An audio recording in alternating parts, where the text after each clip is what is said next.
I don't care what badge you're claiming to have. You're getting handcuffed like every other troublemaker who walks into my station." Captain Kyle Mitchell's voice echoed through the Indianapolis Metropolitan Police Department as he stared down at the 34-year-old black woman. Shanice Washington held her federal credentials, her professional suit, marking her as law enforcement from one of the nation's most elite agencies. Other officers in the bullpen exchanged knowing looks. Another case of someone impersonating federal authority to avoid local jurisdiction. But then something extraordinary happened. The fear in Shanice's voice disappeared. Her posture shifted. When she looked directly at Kyle while the handcuffs clicked shut, there was something burning in her dark eyes that made his condescending laugh catch in his throat. "Every word you just said is being recorded," she said, no longer defensive, calm, controlled, absolutely devastating, "including your confession about my father." Silence fell over the police station, because everyone just realized they had arrested exactly the wrong person. What happened next would expose a 15-year-old murder and shut down the entire Indianapolis Metropolitan Police Department. The morning had started simply enough. Shanice Washington walked through the glass doors of the Indianapolis Metropolitan Police Department at exactly 9:15 a.m., her FBI credentials clearly visible on her navy blazer. She had come to investigate reports of missing evidence from drug seizures, a routine federal oversight that should have taken 2 hours maximum. Captain Kyle Mitchell looked up from his desk when she approached the front counter. At 52, Kyle had spent 30 years building his reputation in this department. His graying temples and confident swagger spoke of a man who had never been challenged in his own house. The Indianapolis Metro badge on his chest gleamed under the fluorescent lights, a symbol of authority he had wielded like a weapon for 3 decades. "I'm Special Agent Shanice Washington with the FBI," she said calmly, extending her credentials in their leather case. "I'm here about the evidence audit we discussed last week via official channels." Kyle barely glanced at the badge, his eyes instead focusing on Shanice's face, with an intensity that seemed inappropriate for a routine interaction. Something about this woman's presence unsettled him, the way she carried herself with quiet confidence, the deliberate precision of her words, the way her dark eyes seemed to catalogue every detail of his reaction. "Right," Kyle said, his voice already taking on an edge of hostility. "Another one of you people trying to tell us how to do our jobs, as if we don't know how to handle evidence in our own station." Sergeant Keith Spencer emerged from the break room, coffee mug in hand. At 43, Keith had been Kyle's second-in-command for 8 years, and the two men shared an understanding about maintaining order in their station. His thick frame filled out his uniform completely, and his pale blue eyes held the casual cruelty of someone who enjoyed exercising power over those he perceived as beneath him. "Federal agent, Captain," Keith said with barely concealed sarcasm, looking Shanice up and down with obvious disdain.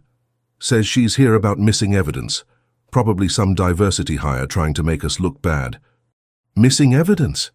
Kyle's laugh was harsh and deliberately loud, drawing the attention of other officers in the bullpen. "Lady, I don't know what kind of scam you're running, but real federal agents don't look like you. They send professionals, not affirmative action hires playing dress-up." Shanice remained perfectly still, her training having prepared her for this moment in ways Kyle couldn't imagine. Every word he spoke was being captured by recording equipment so sophisticated that even a thorough search wouldn't reveal it. The tiny devices embedded in her clothing were military-grade, designed for deep-cover operations, where detection meant death. "If you could just review my credentials more carefully," she began, maintaining her professional demeanor despite the obvious racial hostility. "I don't need to review anything," Kyle interrupted, standing to his full height of 6'2". "Keith, I think we have an impersonator here. Someone trying to interfere with police business by pretending to be federal law enforcement." The other officers in the bullpen began to take notice. Detective Maria Santos looked up from her computer screen with interest. Officer James Crawford paused his phone conversation.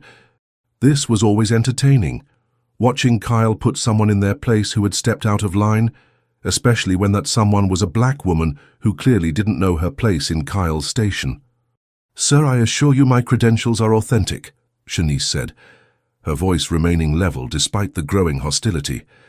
"If you would simply call the FBI field office, They can verify my identity and the nature of my investigation. The only thing I'm going to verify, Kyle said as Keith approached with handcuffs gleaming in the harsh station lighting, is that impersonating a federal officer is a serious felony. Turn around. Hands behind your back. Captain Mitchell, you're making a serious mistake. The only mistake, Kyle said as Keith moved behind her, is you thinking you could walk into my station and play dress-up as a federal agent. Did you really think we'd fall for this pathetic attempt at intimidation? The handcuffs clicked shut around Shanice's wrists with a metallic finality that echoed through the station. The sound seemed to mark a point of no return, a moment when Kyle Mitchell's fate was sealed by his own actions. But instead of the fear or outrage he expected to see on Shanice's face, something else flickered across her features, something that looked almost like satisfaction, like a chess player who had just seen her opponent make exactly the move she had predicted. If you believe that no federal agent should be handcuffed and humiliated because of their race, type respect below. Because what's about to happen will prove that underestimating someone based on their appearance is the biggest mistake you can make. What they didn't know was that every word was being recorded, and the quiet woman in handcuffs was about to turn their entire world upside down. As Shanice sat in the hard plastic chair in the holding area, hands cuffed behind her back, she allowed herself a moment to process the familiar weight of injustice. The metal cuffs bit into her wrists, a physical reminder of every assumption, every dismissal, every moment of casual cruelty she had endured while building her career in law enforcement. But this time was different. This time she had come prepared for exactly this treatment. Kyle paced in front of her like a predator, establishing dominance over wounded prey. His boots clicked against the linoleum floor in a rhythm that spoke of someone savoring his power. So tell me, Miss Washington, and I'm not calling you agent anything, where did you get that fake badge? Internet? Some costume shop. They're getting pretty realistic these days. The badge is real, Shanice said quietly, her voice carrying an undertone of steel that Kyle was too arrogant to notice. As are the consequences of what you're doing right now. Consequences? Kyle's laugh boomed through the station, drawing approving chuckles from nearby officers. The only consequences here are for you, sweetheart. Impersonating a federal officer carries a 5-year minimum sentence. Add in the racial component, trying to play the victim card, and you're looking at serious time. Keith leaned against the wall, arms crossed, thoroughly enjoying the show. His pale eyes glittered with the satisfaction of someone watching justice being served to someone who had clearly overstepped their boundaries. Think she bought the whole outfit online, Captain? The jacket looks pretty convincing. Must have cost her a couple $100. They always do, Kyle replied, warming to his subject. These scammers are getting more sophisticated. Professional-looking badges, official documents, even fake business cards. But they always make the same mistake. They think looking the part is enough. They don't understand that real authority comes from respect, from earning your place. What Kyle didn't notice was the way Shanice's eyes moved around the station, not with the frantic scanning of someone looking for escape, but with the methodical observation of someone cataloging evidence for future use. She took in the open filing cabinets with documents scattered carelessly across the tops, the evidence bag sitting unsealed on Detective Santos's desk, the casual disorganization that spoke of a department operating without proper oversight or accountability. Her gaze lingered on Kyle's desk, where among the coffee-stained reports and administrative memos, a manila folder sat slightly open. Even from 15 feet away, through the gap in the folder, she could make out a name on the tab that made her pulse quicken despite her professional control. Washington, R. Line of Duty Death, 2009. Her father's file. The case that had shaped her entire career, driven her through the FBI Academy, motivated her through 15 years of climbing the federal law enforcement hierarchy. The file that should have been archived years ago in the department's cold case storage, but instead sat on Kyle Mitchell's desk like a trophy. You know what I think? Kyle continued, his voice taking on the lecturing tone of someone who enjoyed explaining the world to people he considered inferior. I think you're just another troublemaker, trying to stir up problems where there aren't any. We've seen your type before, always looking for something to complain about, always trying to make good cops look bad, always playing the race card when you don't get what you want. My type? Shanice asked, her voice dangerously quiet. though the other officers were too caught up in Kyle's performance to notice the shift in her tone. "You know exactly what I mean," Kyle said, stepping closer to loom over her seated form. "Always looking for payouts, always trying to find discrimination where none exists, always trying to make hard-working police officers into villains, but you picked the wrong station and the wrong captain to try your games with." The casual racism hung in the air like smoke, thick and choking. Other officers glanced over with varying degrees of comfort, some looking uncomfortable with Kyle's explicit language, others nodding in agreement with sentiments they shared but usually kept more carefully hidden.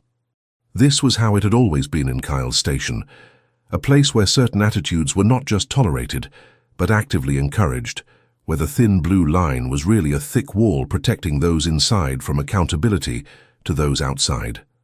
But Kyle had no idea that the woman sitting handcuffed in his holding area had spent the last 6 months studying every aspect of his career, every case he had handled, every decision he had made, every corner he had cut.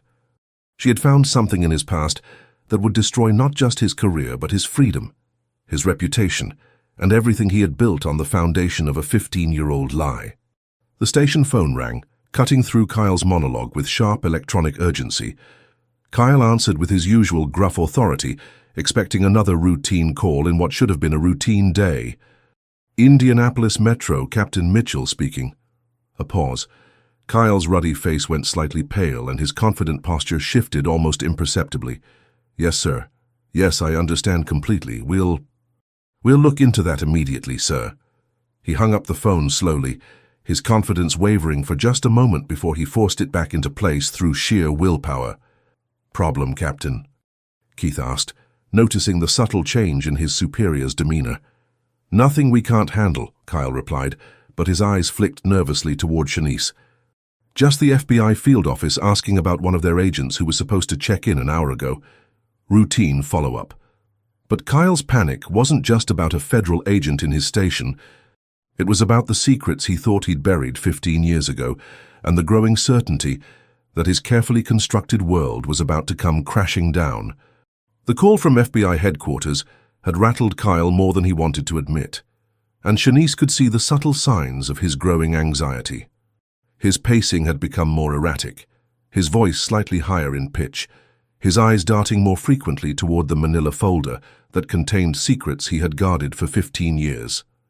"Even if you are who you claim to be," Kyle said, trying to regain control of the situation and his own emotions, "you still came into my station with an attitude. Respect has to be earned in this business, and you clearly don't understand the chain of command." "Respect," Shanice repeated slowly, as if tasting the word. "Is that what you told my father before you killed him?" The words hit the station like a physical blow. Kyle's face cycled through white, then red, then white again as the blood drained from his features. Keith straightened up from the wall so quickly he nearly dropped his coffee mug. Detective Santos's typing stopped mid-sentence. Officer Crawford ended his phone call abruptly. "What did you just say?" Kyle whispered, his voice barely audible above the hum of the air conditioning. "Officer Robert Washington," Shanice continued, her voice perfectly calm, despite the earthquake she was causing. 15 years ago, July 23rd, 2009. You remember him, don't you, Kyle? Or should I call you Captain Mitchell for the last time?" Kyle's mouth opened and closed without producing sound, like a fish suddenly pulled from water. The manila folder on his desk seemed to pulse with malevolent energy, drawing his terrified gaze like a magnet. "I don't know what you're talking about," he managed finally, but his voice cracked on the last word. "The ballistics report that was altered 3 days after the initial filing," Shanice continued relentlessly, each word precisely chosen for maximum impact. "The witness statements that mysteriously disappeared from the evidence locker, the crime scene photos that were replaced with versions that supported a different narrative. You remember all of that, don't you, Kyle?" Keith stepped forward, his confusion evident. "Captain, what is she talking about? The Washington case was a line-of-duty death. Drug dealer got lucky with a shot." "She's talking nonsense," Kyle snapped, but his voice betrayed him with its desperation. 15 years ago there was an officer killed in the line of duty, Robert Washington. Good man, tragic loss, hero's death." "Tragic," Shanice agreed, her tone holding no sympathy whatsoever. Especially since it wasn't a line-of-duty death at all, was it, Kyle? It was murder. Cold-blooded, premeditated murder. Your murder. The station had gone completely quiet. Every conversation stopped. Every keyboard fell silent. Every phone call was abruptly ended. The only sounds were the hum of fluorescent lights and Kyle's increasingly rapid breathing. Even the radio chatter seemed muted, as if the entire building was holding its breath. "You're insane," Kyle said, but the words lacked any conviction. His hands were shaking slightly, and a thin sheen of sweat had appeared on his forehead despite the air conditioning. "Am I? Then why do you still have his case file on your desk? Why have you kept it all these years, Kyle? Guilt? Fear? Or just making sure all the evidence of your crime stayed under your personal control?" Kyle's eyes darted involuntarily to the folder, confirming what Shanice already knew. The case file that should have been archived years ago, kept close where Kyle could monitor it, control it, make sure the truth never surfaced. His reaction was as good as a confession to everyone watching. "Robert Washington was investigating corruption in this department," Shanice continued, her voice taking on the quality of a prosecutor delivering an opening statement. "He was getting close to something big, something that would have destroyed careers, ended pensions, maybe even sent people to prison. So you stopped him the only way you knew how." "That's enough," Kyle shouted, but his voice was desperate now, not authoritative. The commanding presence he had cultivated for 30 years was cracking like ice on a warm day. "You shot him in that alley behind the warehouse on Fletcher Street," Shanice said, her voice never rising above conversational volume. "You made it look like a drug bust gone wrong. You planted the gun, altered the crime scene, coached the witnesses, and let everyone believe that Officer Robert Washington died a hero instead of being murdered by one of his own brothers in blue." Keith looked back and forth between Kyle and Shanice, trying to process accusations that seemed impossible, but were delivered with the calm certainty of established fact. Other officers began to gather closer, drawn by the tension and the shocking nature of what they were hearing. "Captain," Keith said slowly, his loyalty warring with his growing confusion, "what is she talking about? This is crazy, right?" Kyle was breathing hard now, sweat beading on his forehead and staining his uniform shirt. 30 years of guilt and paranoia were crushing down on him all at once, and the woman who somehow knew his deepest secret was sitting handcuffed and helpless in his station, calmly destroying his life with every word she spoke. "She's lying," Kyle said, but even he could hear how weak and unconvincing it sounded. "Then open the file," Shanice challenged, her dark eyes burning with 15 years of suppressed rage and determination. "Right now, in front of everyone. Let's read the original ballistics report together. Let's see if it matches the version that was filed with the state police and the district attorney's office." Kyle's hand moved toward the folder, then stopped as if he had touched something burning. He couldn't open it. Not here, not in front of witnesses, not when he knew exactly what damning evidence it contained. The truth about her father was hidden in plain sight, and Shanice was about to uncover the most devastating secret of Kyle Mitchell's life. The tension in the station was becoming suffocating. Kyle stood frozen by his desk, one hand hovering over the manila folder that contained 15 years of carefully buried secrets. His face had gone ashen, and his breathing was shallow and rapid. Shanice watched him with the patience of someone who had planned this moment, down to the smallest detail. Someone who knew exactly how it would end. "Open it," she said again, her voice carrying the weight of absolute certainty. "Show everyone what you've been hiding all these years. Let them see what kind of man they've been following." Keith stepped closer to Kyle's desk, his loyalty warring with his growing suspicion. "Captain, maybe we should just look at the file, clear this up once and for all." "Don't touch that file," Kyle snapped, his composure finally cracking completely. The outburst was so violent that Keith actually took a step backward. The reaction confirmed everything Shanice needed to know. After 15 years of wondering, 6 months of planning, and 3 hours of careful provocation, she had pushed Kyle Mitchell to the breaking point where his own actions would condemn him. "Interesting reaction for someone with nothing to hide," she observed with clinical detachment. Detective Santos approached slowly, her 20 years of experience telling her that something was very wrong with this entire situation. "Captain, what's going on here? Who is this woman, really?" "She claims to be FBI," Keith explained, still trying to process the rapidly deteriorating situation. But she's been making these wild accusations about the Washington case from 15 years ago. The Washington case? Detective Santos's eyebrows rose.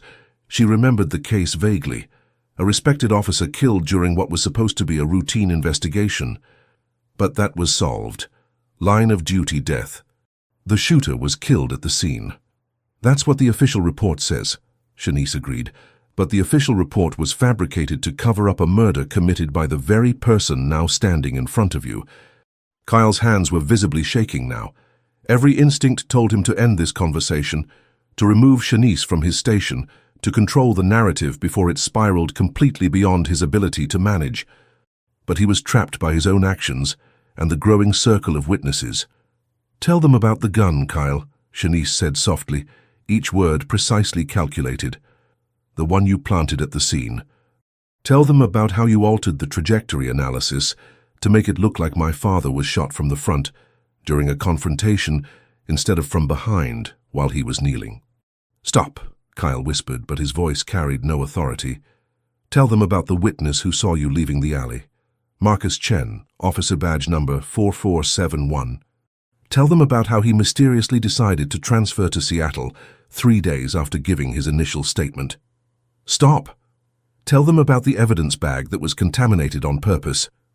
Tell them about the ballistics report that you personally altered before it was filed with the state police."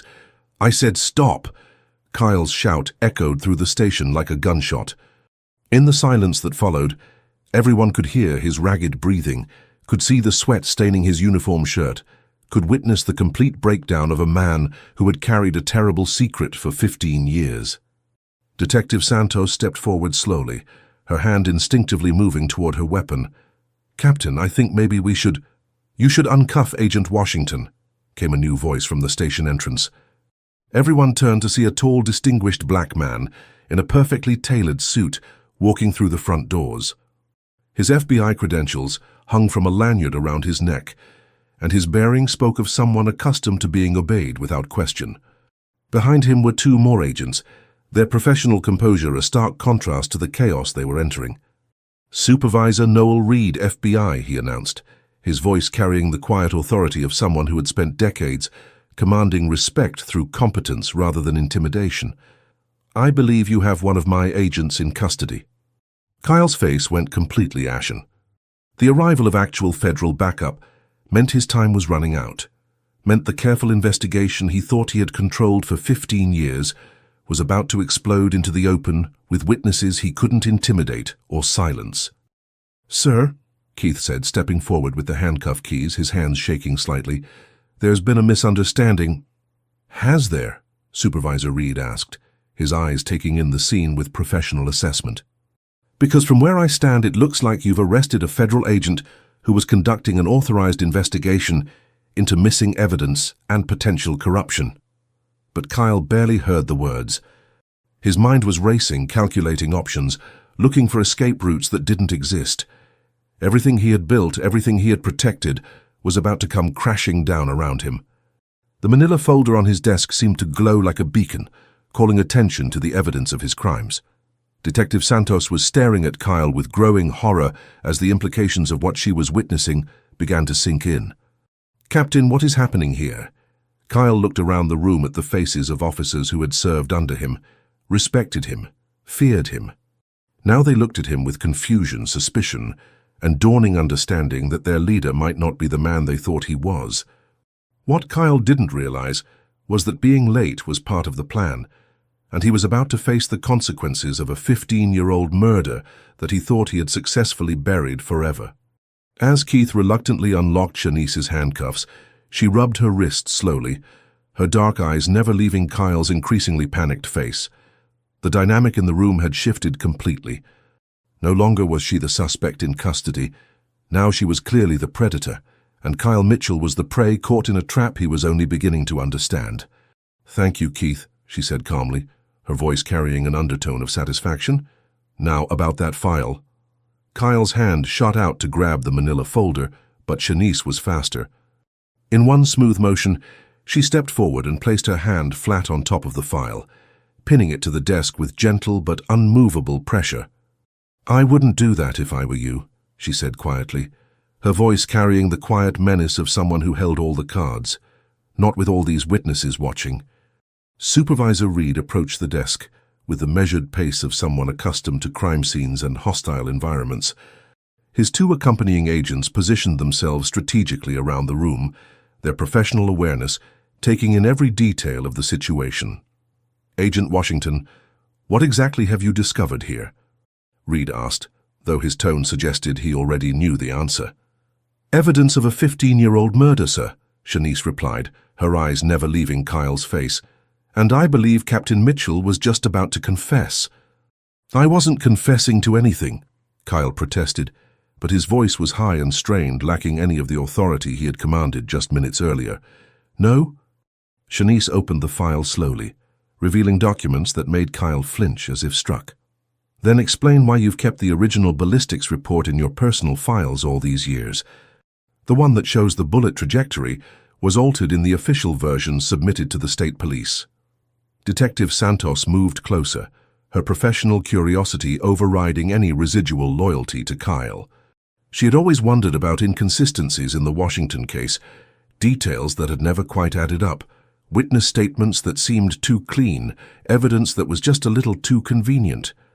"Let me see that," she said, reaching for the file. Kyle made a desperate grab for the documents, but Supervisor Reed's hand clamped down on his wrist with surprising strength for someone who appeared to be in his late 50s. "I don't think so, Captain," Reed said mildly, but his grip was firm enough to make Kyle wince. "Those appear to be evidence in a federal investigation." Shanice pulled out a photograph from the file, a crime scene photo that had never been included in the official case record. The image was stark and brutal, blood spatter patterns that clearly contradicted the official narrative of how Officer Robert Washington had died. "This photograph shows that my father was shot from behind while he was kneeling," she explained to the gathering officers, her voice clinical despite the emotional weight of the evidence. "Not during a firefight with a drug dealer, as the official report claims. The blood patterns, the angle of entry, the lack of defensive wounds, everything points to execution-style murder." Keith stared at the photograph, his face growing pale as he processed what he was seeing. "Captain, is this real? Did you know about this photo?" "It's all real," Shanice continued, pulling out more documents with the methodical precision of a prosecutor building a case. "The witness statement that was never filed with the district attorney's office, the evidence log that shows items were removed after the initial investigation, was supposed to be complete. The ballistics report that proves the gun found at the scene wasn't the murder weapon." Each document, she revealed, was another nail in Kyle's coffin, another piece of evidence that he had thought was safely buried forever. His hands were shaking openly now, and sweat was dripping from his forehead onto the desk. "This is why you've been so nervous," Shanice said, her voice taking on a tone of cold realization. "It's not just because I'm a federal agent conducting an investigation. It's because you recognized my name. You've been waiting 15 years for this moment, haven't you, Kyle?" "I don't know what you're talking about," Kyle whispered, but everyone in the room could see he was lying. "Robert Washington's daughter," Detective Santos said slowly, the pieces clicking into place in her mind. "Oh my God. You're here for your father." "Not for revenge," Shanice corrected, her voice carrying the weight of absolute moral certainty. "For justice. There's a very important difference between the two." She pulled out the final document from the file, a handwritten note in Kyle's own recognizable scrawl, dated 3 days after her father's murder. The paper was slightly yellowed with age, but the ink was still clear and damning. "What does this say, Kyle?" she asked, holding up the note so that everyone in the room could see it. "Read it out loud for everyone to hear." Kyle's eyes darted around the room like a trapped animal, looking for escape, for allies, for anything that might save him from the trap that was closing around him with the inexorable force of justice, delayed but not denied. But the worst revelation was still coming, and it would destroy everything Kyle thought he knew about staying safe. The psychological warfare happening right now between these two is incredible to watch. Let us know what country and city you're watching from. We love seeing our global community witness these moments of strategic brilliance unfold. Kyle's desperation was becoming palpable, filling the room like smoke. Cornered and exposed, he began to pace like a caged animal, his 30 years of carefully cultivated authority crumbling with each piece of evidence Shanice revealed. The other officers watched in fascination and horror as their seemingly unshakable leader came apart before their eyes. "You think you're so smart," he said, his voice taking on a dangerous edge that made several officers step back involuntarily. "You think you can just walk in here and destroy everything I've built over 3 decades of service?" "I don't think it," Shanice replied with deadly calm. "I know it, because I've spent 6 months preparing for this moment, and you've spent 15 years making mistakes that I've been cataloging one by one." The handwritten note she held was trembling slightly in Kyle's line of sight, and everyone in the room could see him, fighting the urge to snatch it away and destroy the evidence of his own guilt. "What's on the note, Captain?" Detective Santos asked. Her voice carried the weight of someone who had served under Kyle for years, but was beginning to see him clearly for the first time.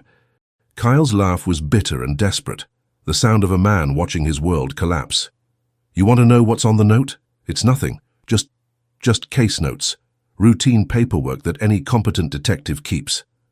"Routine paperwork that you kept in your personal files for 15 years?" Supervisor Reed asked skeptically, his tone carrying the authority of someone who had investigated countless corruption cases. Shanice held up the note so that the light caught Kyle's distinctive handwriting clearly. The paper was slightly wrinkled from years of handling, suggesting Kyle had read it many times over the years. It says, "Witness handled. Evidence secured, story confirmed, case closed," she read aloud. "Written in your handwriting dated July the 26th, 2009, 3 days after my father's murder." The silence in the room was deafening. Even the background noise of radio chatter and phone calls seemed to fade away as everyone processed the implications of what they were hearing. "That could mean anything," Kyle protested weakly, but his voice lacked any conviction. "Could it?" Shanice pulled out another document, this one an official timeline of the investigation. "Here's the official case record. According to this, the Washington investigation remained active for 2 weeks after the murder, but according to your note, you considered it case closed 3 days after the killing. How did you know the investigation would be closed before it was officially closed, Kyle?" Keith stepped away from Kyle slightly, as if physical distance might protect him from the contamination of association with a potential murderer. "Captain, what is she talking about? How could you know the case would be closed?" Kyle's eyes were wild now, darting between the documents, the officers, and the door. His face was flushed red, then pale, then red again as his blood pressure spiked with stress and panic. "She's trying to frame me. Can't you see that? She's been planning this for months. She's manipulating evidence to support her crazy theory." "Yes, I have been planning this," Shanice agreed without any shame. "For 6 months, actually. But the evidence I'm showing you is 15 years old. Did I travel back in time to plant your handwritten confession in your own files?" The logic was unassailable, and Kyle knew it. He had been so careful to keep all the evidence close, to monitor and control every aspect of the cover-up, that he had never considered the possibility that his own precautions would become the rope that hanged him. "Tell them about Officer Marcus Chen," Shanice continued relentlessly, each word precisely chosen for maximum psychological impact. "The witness who saw you leaving the alley behind the Fletcher Street warehouse. Tell them what really happened to him." Kyle's face went completely white at the mention of Chen's name. It was a reaction that didn't go unnoticed by anyone in the room. "Chen transferred," Kyle managed. "Took a job with Seattle PD. Better opportunities, family reasons."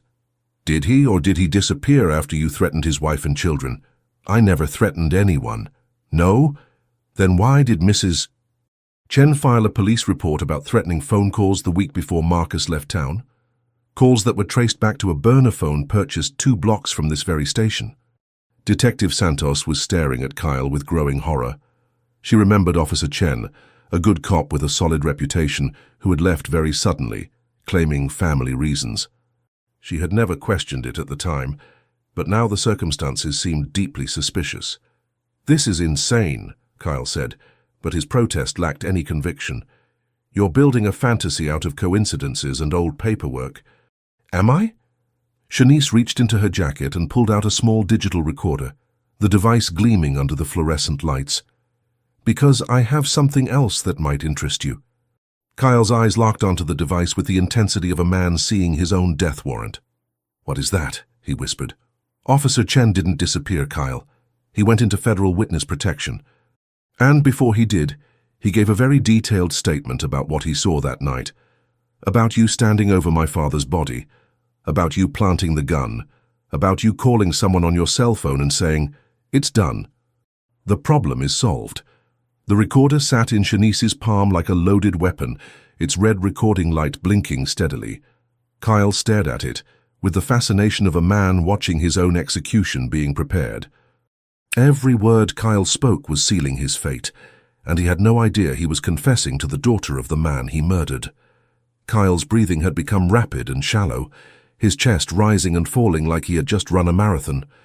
The recorder in Shanice's hand represented 15 years of nightmares coming true, every paranoid fear he had carried since that night in the alley behind Fletcher Street.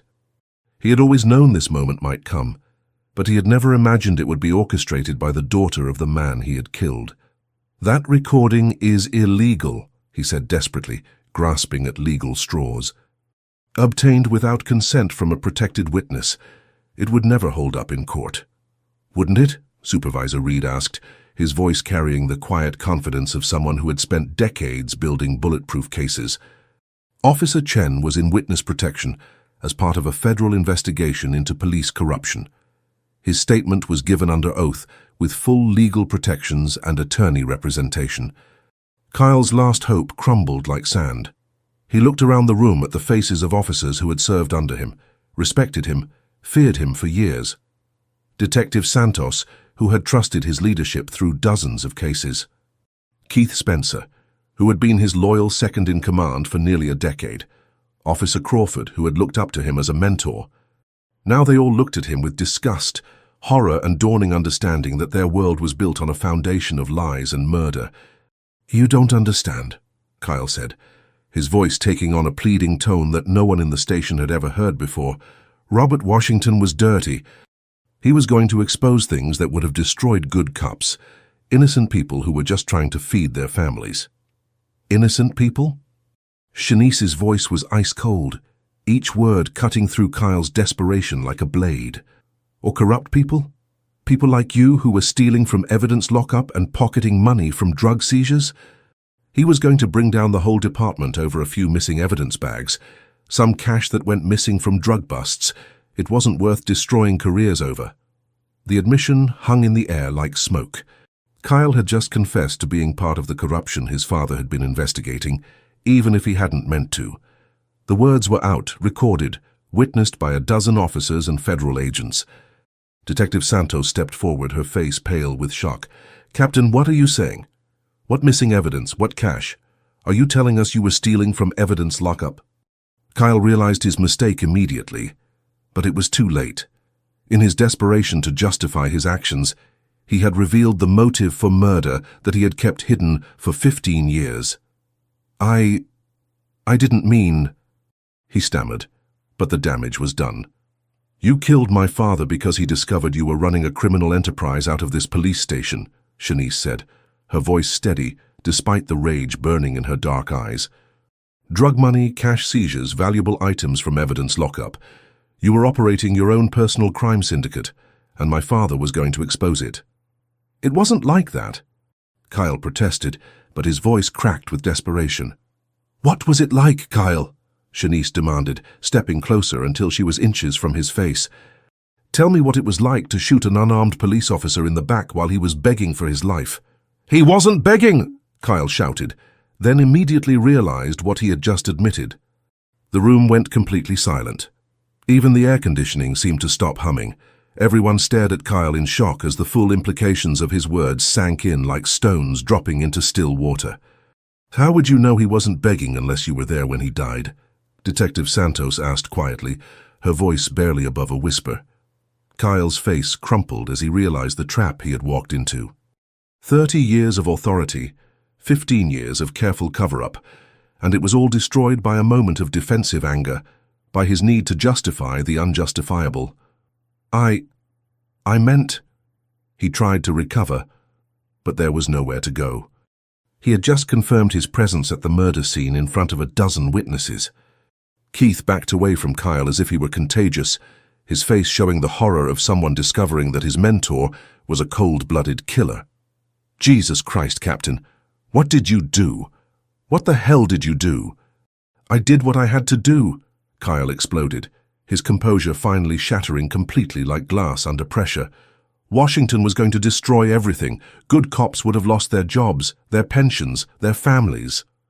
I saved this department. You saved yourself, Shanice corrected, her voice cutting through his rationalizations like a scalpel. By murdering a good man who was trying to do the right thing. Kyle's eyes were wild now, desperate, like a cornered animal looking for any way to escape. He looked at the officers surrounding him, searching for any hint of support, any sign that someone might understand his actions, might see the twisted logic that had driven him to murder. He found none. Every face showed disgust, horror, betrayal. The loyalty he had commanded through fear and intimidation evaporated in the face of his own confessions. You all benefited, he said desperately, his voice rising to a near shriek. The overtime pay, the special assignments, the equipment upgrades. Where do you think that money came from? The city budget, the state. It came from me, from what I built here. Detective Santos looked physically sick. Captain, please stop talking. But Kyle was beyond reason now, beyond strategy, beyond self-preservation. 15 years of guilt and paranoia were pouring out of him in a toxic flood that contaminated everything it touched. I protected all of you.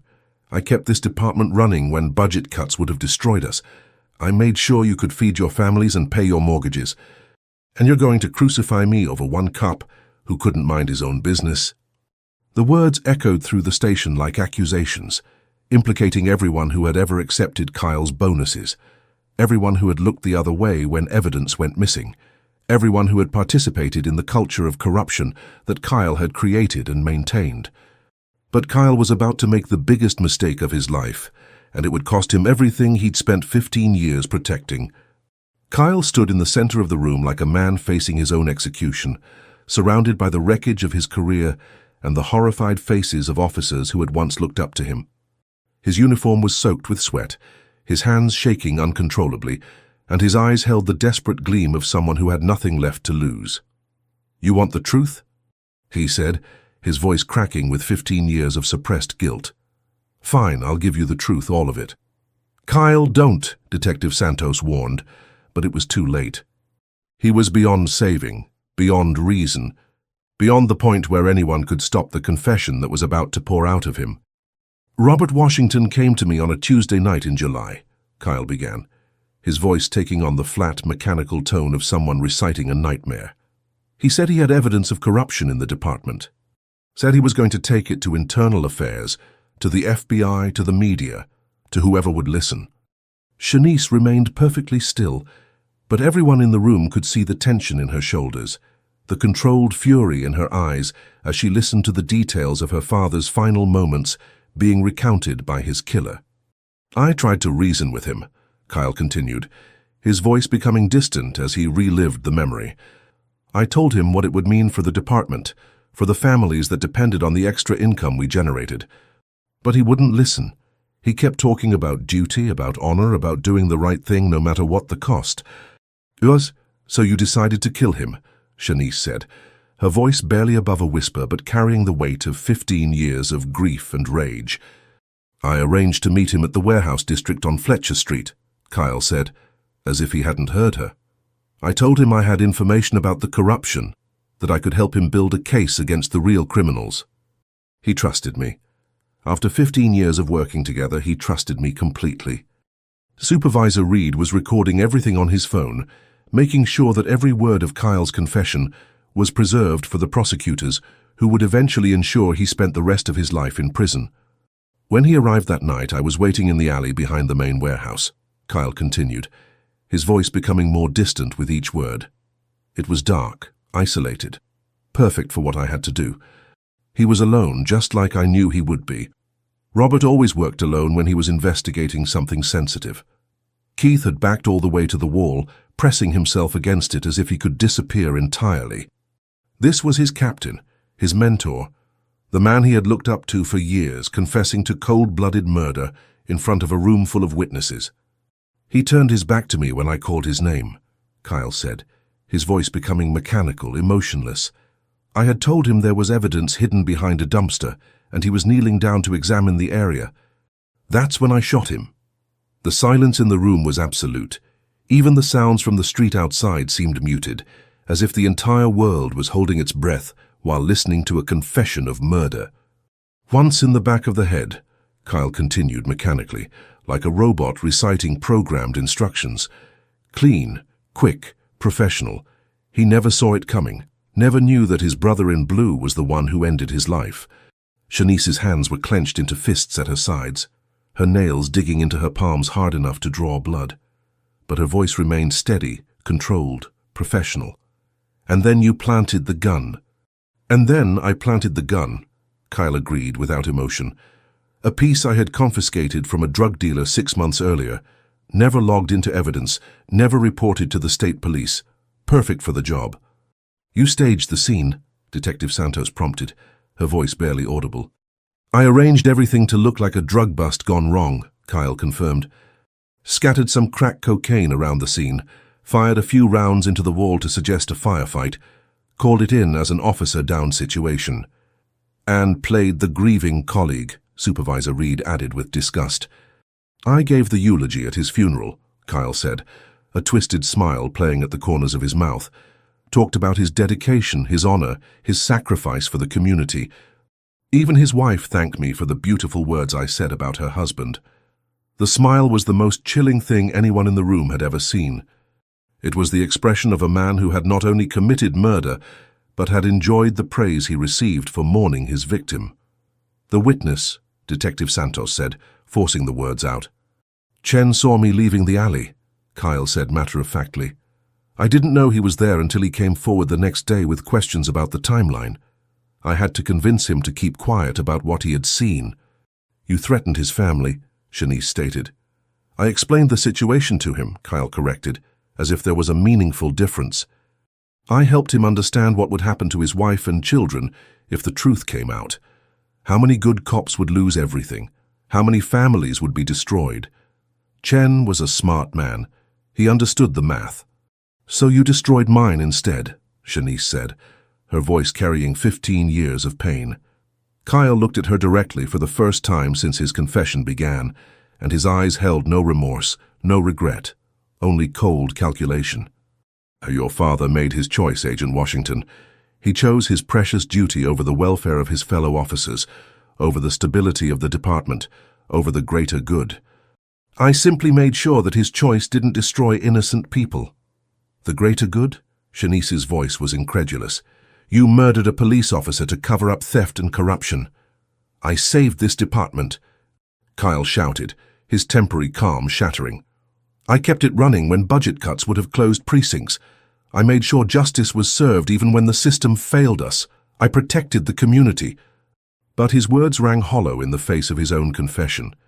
He had just admitted to first-degree murder in front of a dozen witnesses, and everyone in the room knew that his life as he knew it was over.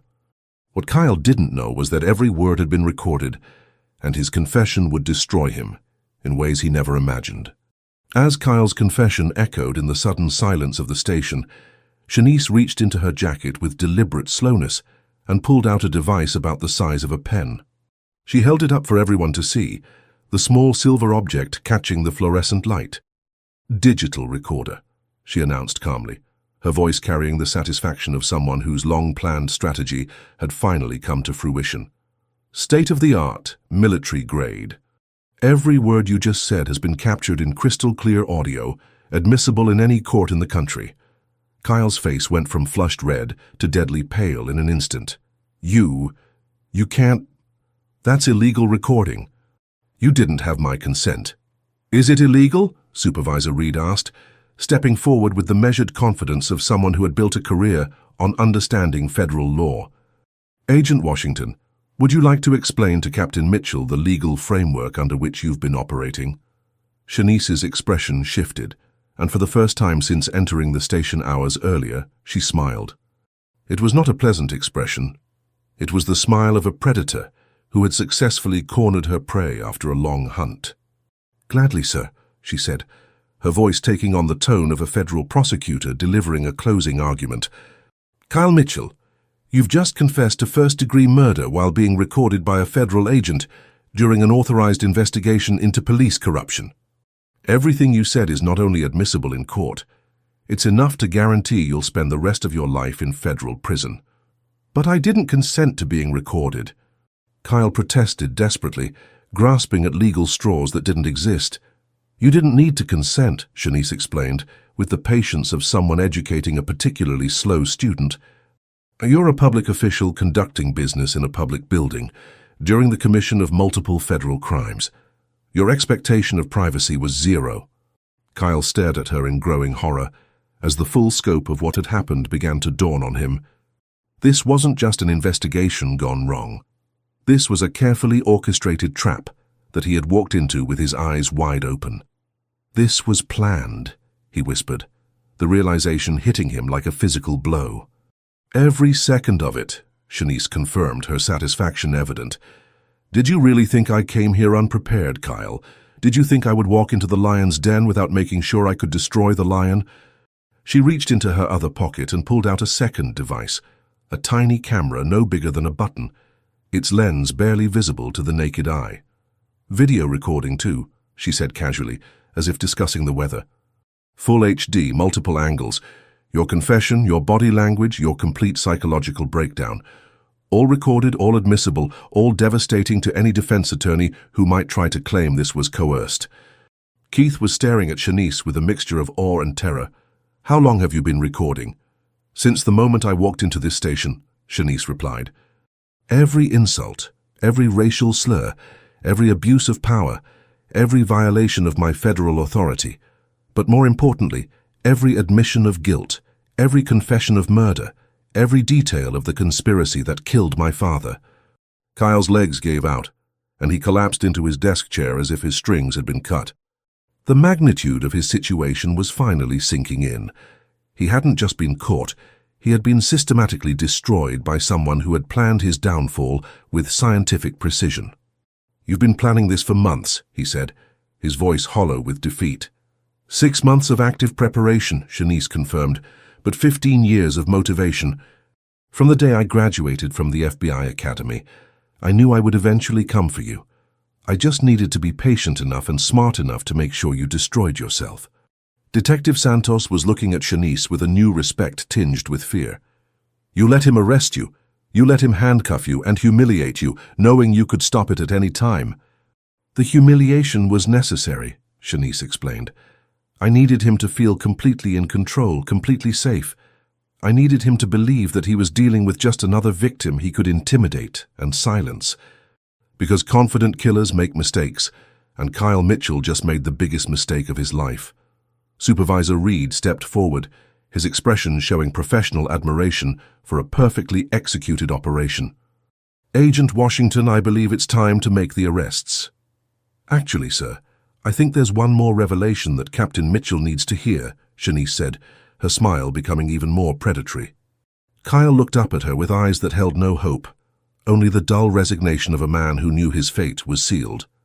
"What could possibly be worse than what's already happened?" he asked.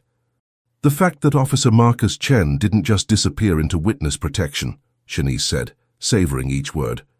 "He's been working as a federal informant for the past 15 years, gathering evidence on every corrupt cop in this department. And he's been reporting directly to me." The final piece of Kyle's world crumbled. Not only had he confessed to murder, but the witness he thought he had silenced had been building a case against him for 15 years. But the real FBI backup was just arriving, and Kyle was about to learn that his nightmare was only beginning. The front doors of the Indianapolis Metropolitan Police Department burst open with enough force to rattle the glass in their frames. A team of FBI agents in tactical gear streamed into the station, their movements coordinated and professional. Behind them came federal prosecutors, internal affairs investigators, and representatives from the Department of Justice. "Federal Bureau of Investigation." announced the lead agent, a stern-faced woman in her 40s, who carried herself with the authority of someone accustomed to taking control of crime scenes. "This facility is now under federal jurisdiction." Kyle watched the invasion of his station with the hollow eyes of a man witnessing his own funeral. Everything he had built, everything he had controlled for 30 years, was being systematically dismantled by federal agents who moved with the efficiency of a military operation. "Agent Washington," the lead agent said, approaching Shanice with professional respect. "Special Agent in Charge Patricia Morrison. Excellent work. We have arrest warrants for Captain Mitchell and Sergeant Spencer, plus search warrants for the entire facility." "Thank you, ma'am," Shanice replied, her satisfaction evident but controlled. Both suspects have made full confessions to multiple federal crimes, all of which have been recorded. Keith Spencer, who had been trying to fade into the background, suddenly found himself surrounded by federal agents. "Wait, what? I didn't confess to anything. I didn't even know about any of this." "Didn't you?" Agent Morrison asked, producing a thick file from her briefcase. "According to our investigation, you've been Captain Mitchell's second-in-command for 8 years. You signed off on evidence transfers. You witnessed interrogations. You participated in the culture of corruption that made this department a criminal enterprise." "I was just following orders." Keith protested as handcuffs clicked around his wrists. "That's not a defense for federal crimes," Morrison replied coldly. "Kyle Mitchell, you're under arrest for the murder of police officer Robert Washington, conspiracy to commit murder, evidence tampering, obstruction of justice, theft of federal evidence, and operating a criminal enterprise under color of law." Kyle didn't resist as the handcuffs were applied. He seemed to have aged 20 years in the past hour, his face gaunt and his eyes empty. "I want a lawyer," he said quietly. "You'll get one," Morrison assured him. "But I should warn you that your confession was recorded by a federal agent operating under proper authority. Your attorney will advise you that pleading guilty might be your best option." As Kyle was led away, Detective Santos approached Shanice with a mixture of respect and apprehension. "Agent Washington, what happens to the rest of us, to the department?" "That depends on your level of involvement," Shanice replied honestly. "Officers who participated in the corruption will face federal charges. Officers who simply looked the other way will likely face departmental discipline. Officers who were completely unaware of the criminal activity will keep their jobs under new leadership." "And you," Santos asked, "what happens to you now that you've gotten your justice?" Shanice was quiet for a moment, processing the question. For 15 years, her life had been driven by a single purpose: finding her father's killer and bringing him to justice. Now that goal had been achieved, and she was facing the strange sensation of closure mixed with emptiness. "I go back to my regular assignment," she said finally.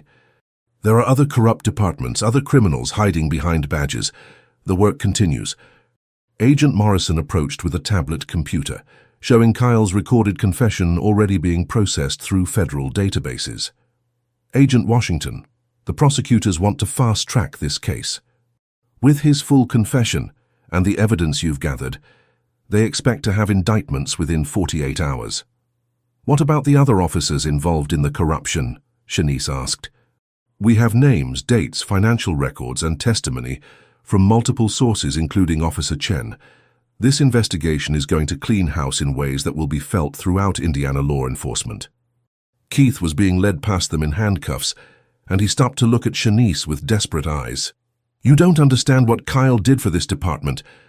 Without the extra money, without the resources he provided, we couldn't have done our jobs." "Your jobs?" Shanice asked with cold fury. "Your job was to serve and protect the community, not to steal from evidence lockers and murder honest cops who tried to stop you." "Kyle was right about you," Keith said with bitter anger. "You destroyed everything to get your revenge." "Not revenge," Shanice corrected him one final time. "Justice. And not just for my father, but for every victim whose evidence was stolen. Every case that was compromised by corruption. Every citizen who deserved better from their police department." As Keith was led away, Agent Morrison turned to address the remaining officers in the station. "For those of you who want to continue serving this community with honor, this is your chance to start fresh. For those of you who participated in criminal activity, You have 24 hours to contact federal prosecutors and arrange to cooperate. After that, we start making arrests. The consequences were just beginning, and they would transform not just the Indianapolis Metropolitan Police Department, but law enforcement accountability throughout the entire state. The Indianapolis Metropolitan Police Department had been transformed overnight into a federal crime scene. Evidence technicians moved through the building like archaeologists, cataloging 15 years of criminal activity that had been hidden in plain sight. Filing cabinets were emptied, computers were seized, and the evidence locker was completely secured under federal control. Kyle Mitchell sat in an FBI interview room 3 blocks away, his orange jumpsuit a stark contrast to the uniform he had worn with pride for 30 years. Across from him sat 2 federal prosecutors and his court-appointed attorney, a public defender who looked overwhelmed by the magnitude of the case. Your client has already confessed to first-degree murder in front of multiple witnesses, Assistant U.S. Attorney Sarah Chen explained to the defense attorney. The confession was recorded and corroborated by physical evidence. If he goes to trial, he's looking at life without parole. Kyle's attorney, a young man named David Park, who normally handled drug possession cases, shuffled through his papers with obvious distress. What are you offering? Life in prison with the possibility of parole after 30 years, in exchange for complete cooperation in exposing the full extent of the corruption in his department, Chen replied. He provides names, dates, financial records, and testimony against every other participant in the criminal enterprise. Kyle looked up for the first time since entering the room. His face was haggard, his eyes hollow, but there was still a spark of the calculating intelligence that had kept him out of trouble for 15 years. If I cooperate, he said quietly, what guarantees do I have that I won't be killed in prison? Federal witness protection within the prison system, Chen assured him. Isolated housing, protected status, regular monitoring, but only if you provide complete and truthful cooperation. Kyle was quiet for a long moment, weighing his options. Finally, he nodded slowly. I want the cooperation agreement in writing. And I want assurances that my pension will be preserved for my ex-wife. Your pension was forfeited the moment you committed murder while wearing a badge, Chen replied coldly. But we can discuss financial considerations for your family if your cooperation leads to significant prosecutions. Meanwhile, back at the police station, Detective Santos was meeting with federal investigators to discuss her knowledge of departmental operations. She sat across from Agent Morrison, in what had been Kyle's office, the same office where evidence of murder had been hidden for 15 years. Detective Santos, our investigation shows that you've been a clean officer throughout your career, Morrison said, reviewing a thick file. No evidence of participation in the corruption, no unusual financial activity, no complaints of misconduct. I swear I didn't know about any of this, Santos said, her voice shaking. If I had suspected Kyle was capable of murder, we believe you, Morrison assured her, which is why we're offering you the opportunity to help rebuild this department under federal oversight. What does that mean? It means new leadership, new policies, new training, and complete transparency. Every case that Kyle Mitchell touched in the past 15 years will be reviewed. Every arrest, every evidence handling, every conviction will be examined for potential corruption. The scope of the investigation was staggering. Morrison pulled out a chart showing the interconnected web of corruption that Kyle had built over his career.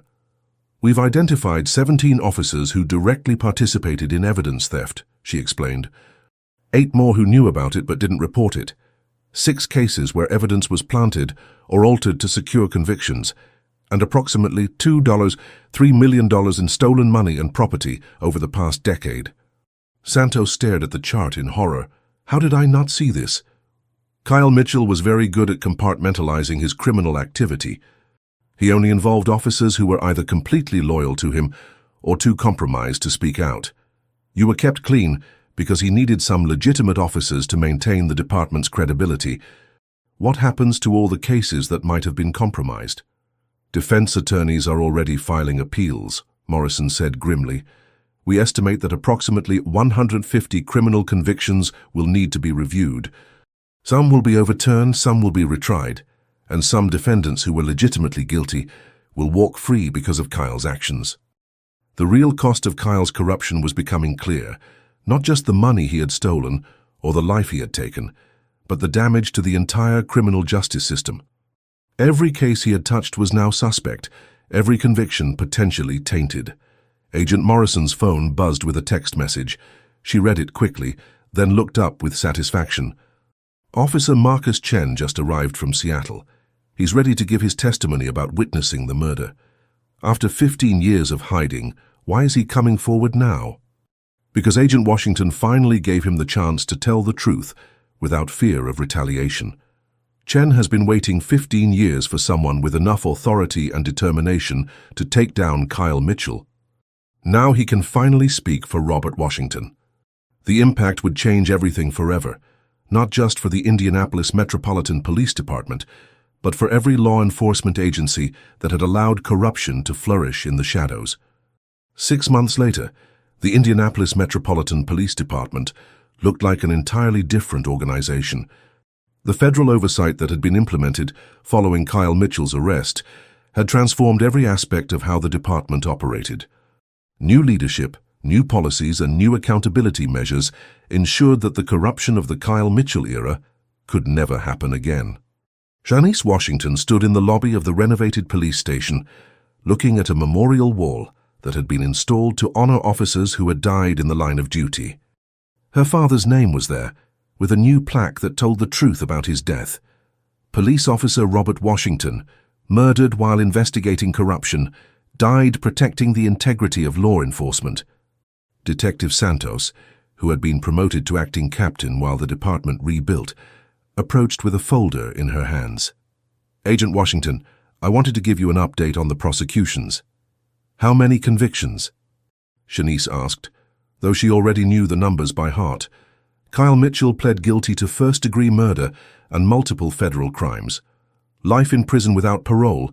He decided not to cooperate after all. Keith Spencer got 20 years for conspiracy and evidence tampering. 14 other officers have been sentenced to various terms. And the cases that were compromised? 87 convictions have been overturned, but we've been able to retry 63 of them with clean evidence. The guilty parties are back in prison, and the innocent ones who were falsely convicted have been compensated by the state. Shanice nodded, satisfied that justice had been served not just for her father, but for all the victims of Kyle's corruption. What about Officer Chen? He's been relocated back to Indianapolis with full federal protection. He's working as a consultant, helping us identify other potential cases of corruption in departments across the state. Santos paused, then asked the question she had been wanting to ask for months. "Agent Washington, can I ask you something personal?" "Of course. Was it worth it, spending 15 years of your life focused on bringing down one corrupt cop?" Shanice was quiet for a moment, considering the question. It was something she had asked herself many times since Kyle's conviction. "My father used to tell me that justice delayed is justice denied," she said finally. For 15 years, justice was denied not just to him, but to every victim of Kyle Mitchell's corruption. Every person who had evidence stolen, every defendant who was framed, every honest cop who was intimidated into silence. But what about your life? Your career? You could have done so many other things with your talents. "I did do other things," Shanice replied with a slight smile. "I became one of the FBI's top corruption investigators. I've helped clean up departments in 12 different states. I've prevented dozens of other Kyle Mitchells from destroying their communities. My father's murder didn't just motivate me to get revenge. It motivated me to make sure it never happened again." Agent Morrison appeared at the entrance to the station, approaching them with news. "Agent Washington, I just got word from the Justice Department. Your investigation of the Indianapolis Metropolitan Police Department is being used as a model for federal oversight of local law enforcement. Congress is considering legislation that would require federal monitoring of any department with evidence of systemic corruption."